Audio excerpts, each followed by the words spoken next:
दशकं 70 सुदर्शन शापमोक्षं शङ्खचूडवधम् इति त्वयिरसाकुलं रमितवल्लभे वल्लभा कदा विपुरमम्बिका कमिदुरम्बिका कानने समेत्य भवता समं निशि निषेव्य दिव्योत्सवं सुखं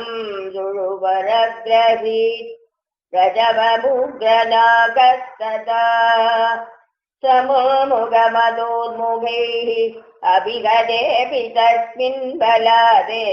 अमुञ्जति भगवत्पतेऽन्यपदि पाहि पाहीदितैः तदा खलु पदा भवान् समुपगम्य पश्पश्यतं भवो सदनिजां तनुं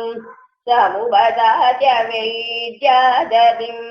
सुदर्शनदः प्रबोधनुदर्शनाख्योष्मगं मुनिन् क्वचिदुपागतं सैगमां व्यदोद्भागसम् भवत्पदसमर्पणात् अमलतां गतोऽस्मि जगौ सुवन्निजपदं ययौ रजपदं जगोपामुदाम् कदापि खलु दीदिना विकरति त्वयि स्त्रीजनैः जगारदनदानुग सकिल सङ्गचूडबला अतिद्रुतमनिद्रुत समदमुक्तदादीजनं रुरोजितशिरोमणिं फलभृदे तस्यादराः दिनेषु सुकृज्जनैः सगगनेषु लीलापरं मनोभवमनोहरं रचितवेणुनाथामृतं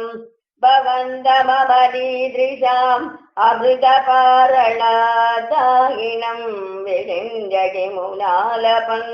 विरगता पिता गोपिका बोधराज पृथगस्तदकश्चिते कस्य दुष्टपदसृष्टिर्यरीष्टग निष्ठुरागतिरवस्तु निनादः तिष्ठते स्म भवते प्रियरूपे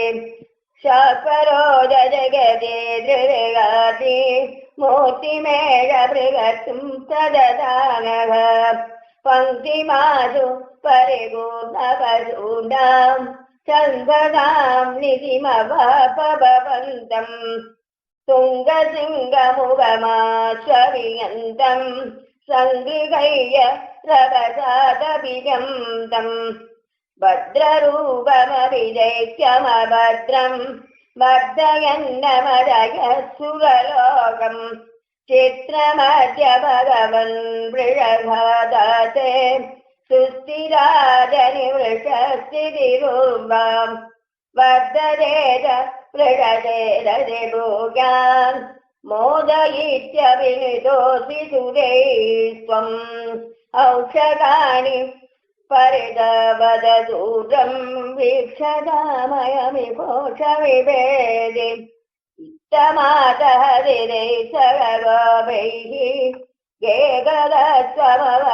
वादपुरेश ॐ चेत् सुदर्शनाय नमः सर्वत्र गोविन्दनाम सङ्कीर्तनं गोविन्द गोविन्द।